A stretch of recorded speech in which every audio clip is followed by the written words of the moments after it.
Hi, today I'm going to be talking about my project for the course Computer Ethics. In this project, essentially, we were tasked with debating a relevant, basically a relevant term in the computer science world in general, in technology, that brings up a bit of different views on how it should be handled ethically. For my topic, I decided to discuss Amazon and their digital footprint, along with the just general normalization of home surveillance in today's society. Mainly the question I hope to answer and show you my belief on it by the end of this is whether or not Amazon Home AI devices are a positive step in what we know as this great tech age we're in right now, or if it's a harsh negative that we should be monitoring closely and prevent from getting out of hand. First off, I want to start by talking about Amazon as a company. Amazon is a fairly well-known company. Most would describe it as one of the current big four companies in the United States right now, along with Apple, Disney, and Google. But Amazon itself hasn't been around as much as long as the other few companies. Amazon was actually founded in July 1994 as an online bookstore by its founder, Jeff Bezos. From then on, it massively took off, and by about 2015, it actually beat Walmart as the United States' most valuable retailer. And from there, it started to kind of branch off. It became less of a bookstore and more of a mass retailer, which already starts to get into more of a bit of gray area there in terms of rights of products, rights of produce, and how we can efficiently monitor that in terms of food quality, etc. Though that's not what I'm going to be talking about today. Outside of that, one of the major new things they've started in the past 2 decades, as we enter a new one this year, is basically making its entrance into the tech world along with Apple and Google. One of the greatest examples of this, outside of the Kindle, which was their original e-reader, is the birth of Amazon Echo, or mainly the buzz term for it now, Alexa, in 2014. It was one of the first AI devices of its kind to be released in a large consumer way, to where you would see it in many homes, many offices, and that's where it was marketed to. Over the past few years since Alexa has been out, it's brought up a lot of major security concerns, as the dubbed Alexa, very quite terrifyingly, is always listening to you, which has actually been confirmed by the Amazon company. Now, what does this mean? And what is Alexa? Now, the Amazon Echo, or Alexa, was actually originally designed just to be a smart speaker. Just a few little tips, just a few little tricks and interesting little things you could do there, but mainly it was supposed to be a speaker. It eventually ended up growing into one of the increasingly more common smart home hubs that we see today, like Google Home.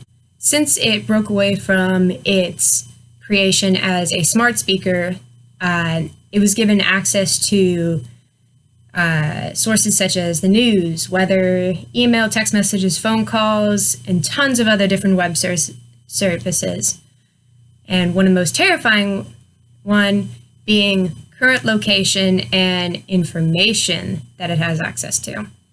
Pretty much can do about anything your phone does, but hands-free, and depending on which version you have, without a screen. And again, as terrifying as it is, Amazon has confirmed that Alexa will always be recording you. It is typically more listening towards when you wake the actual device with its activation word, but it's still kind of in the gray area of what it does when it's coined asleep. Even more concerningly so, Amazon has no limit on how long that data is stored. They've made no time limits on how long your conversations with this device or your conversations around this device while it's activated are stored. As opposed to Apple, which has coined their AI Siri, only stores about 2 years worth of conversations between the AI. Continuing on to this, it's more of a discussion on, do they have a right to record us? Most people would like to argue, no, this is a private area. Like, my home is a private area. It's protected under the Fourth Amendment, which is no unlawful searches or seizures. But technically, according to U.S. law, it is legal to record us. So long as they state in their terms and conditions that they have the right to use collected data, which is indiscriminate of any kind, they can't face any legal trouble for recording us. A big argument against this has come from Julia Shackleton from the University of Miami's Law School. She essentially equated this as basically a breach of the Fourth Amendment, saying that these recordings, should they be used in a court of law or given to a governing body, is unlawful search. So Amazon's kind of in a middle gray area there with how these recordings are going. Unless Amazon releases part of this or any part of this info in an ongoing legal case, which they haven't as of thus far without full consent, then they can't really be brought against in a court of law for breach of terms and conditions or breach of the Fourth Amendment. One case of this was actually including a man named James Bates, who was suspected of the murder of a former police officer. The prosecutor requested the recordings from the Amazon Alexa to be held in the hearing, as the Alexa was active during the time of the murder. Amazon outright refused to give any information or any of the recordings to the court, saying that it was not within their rights, which is completely true. Amazon had their hands tied in this point. If they had given the information to the court of law, they would have been in a direct breach of the Fourth Amendment. And on top of that, they would have breached their own terms and conditions, which leaves them liable for a very hefty court case there.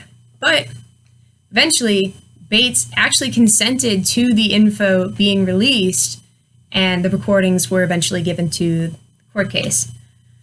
Now, obviously, it wasn't the only evidence provided to prove suspicion towards this man in this case, but it definitely played a larger part in this court case. Now, a lot of people like to use George Orwell's 1984 as a big example of just all surveillance is bad. Any kind of info gathering, whether by a governing body or a company, is just inviting corruption, essentially. Now, we can take worst case scenario with this. So worst case scenario is, well, for one, Amazon has a really huge monopoly. Amazon currently controls over 80 privately labeled brands, going from anything to women's clothing to finances to healthcare. So they have a large spread on the market right now. So any information towards that seems quite helpful and quite leverageable to their situation. But current law protects this private info moderately. Going back to the Fourth Amendment on top of that, as long as they do not give it to a governing body, it is completely legal to do whatever they want with it. Now, that includes the selling of information. So while most people tend to find this very manipulative, essentially. You're taking information that was not necessarily given directly or that the consumer directly knows about. And it's being used as a brokering aspect for another person, or a person is making money off of your identity, essentially. But again, as long as you accept the terms and conditions, it is completely legal. However, say that in regards to recent events, the FBI advances on trying to get a backdoor into these companies and their software, essentially being able to access this information. Now, there was a huge court case along with Apple, where Apple took a large standpoint against allowing government bodies and authorities to have access to private information without their users' consent. Now, the result of that is a bit sticky, but let's say that it does pass that governing bodies are allowed to use this information gathered in a court of law without your consent. What happens? While to a regular person, it might seem as a simple feature, it can be really helpful to those that are blind or disabled to be able to use voice recognition to access your emails or text messages, to access the internet or order something online, or basically just find a cooking recipe. And it does throw the potential for more alert and more responsive emergency attention, where if your smart home device recognizes that you are calling to try and call to 911, it can get emergency faster than if you could have gotten to a phone or gotten somebody to come help you. On top of that, having a central control device could be more beneficial for the environment. Now, say you have, if you'd ever seen the movie, the old Disney movie back, essentially Smart Home, it was created to boost efficiency in the house. So by making the house more efficient, it has less of a carbon footprint on the earth as well. So it could be used for energy saving, not only decreasing your energy bill, but decreasing the amount of emissions that it's produced to get that electricity, or letting you know what is the most efficient level to keep your lights on with a lot of the connections that it has with other smart devices such as smart lamps or energy controlling devices or thermostats.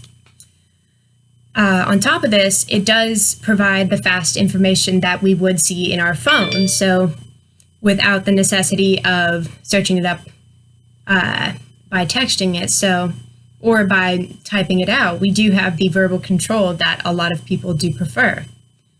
On top of this, as annoying as it is, predictive advertising becomes a thing through this information gathering.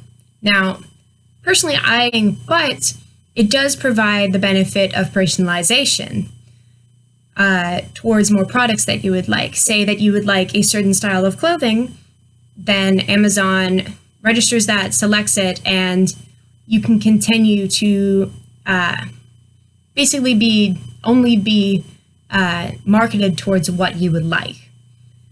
And though still kind of manipulative sounding, it's still pretty good business. Essentially, one of the best benefits is this is one of the first steps in humanity's essential self-challenge we put on ourselves from years to come, ever since technology started becoming a bigger part in everyday society, to create a fully sentient AI system and essentially normalize the use of technology throughout the world. And on top of normalizing it, but making it easily accessible. Now, when you look at the price of an Amazon Alexa right now, most people would be a little bit more deterred towards having something control your house and paying for it. But the more common it becomes and the more advancements that is occurring on it, the lower the prices on that. So it also furthers the market and makes tech in general more accessible to people.